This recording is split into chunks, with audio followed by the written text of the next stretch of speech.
We were talking a little bit about how the audience is reacting to this film. What is one of the most extreme reactions you've seen or heard?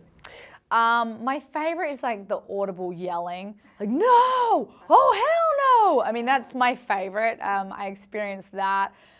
People audibly gasping. I saw people, when you turn around and look behind you, everyone's like this, they're like knees up under the thing. People have scarves over their faces, and you know that you've made a good film when that's the kind of reaction you're being met with. So that was really exciting.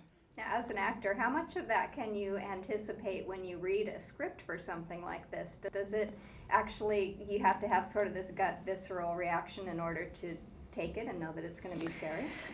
Yeah, that's what happened with me. I read the script and I was like, oh, this is a winner, because I read it very fast and then I couldn't stop thinking about it. And that night I couldn't stop thinking about it.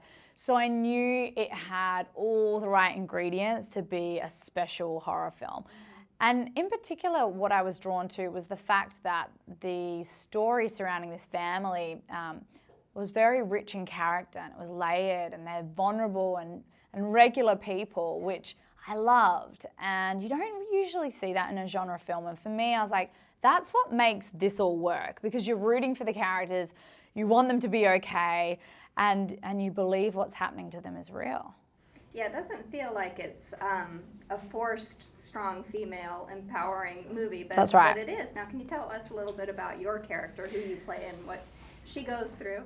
Yeah, so Rebecca, she is a pretty complex character, and she's been really hardened through various trauma she's experienced as a child. She's had this role reversal with her mother, where her mother is the child and she's the mother, and she's very angry about it. She's bitter, and she's quite estranged from her mother at the beginning of the film.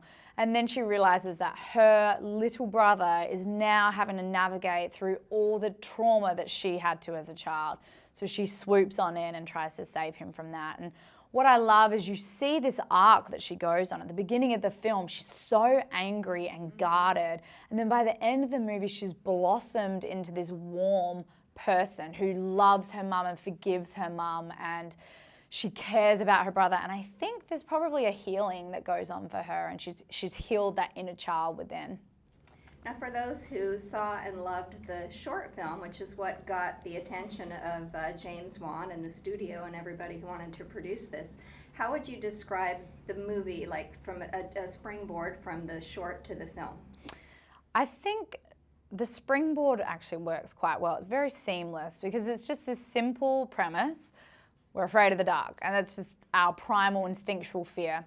And then what they've done is they've taken that idea and they've built a mythology around it. And the mythology actually makes sense.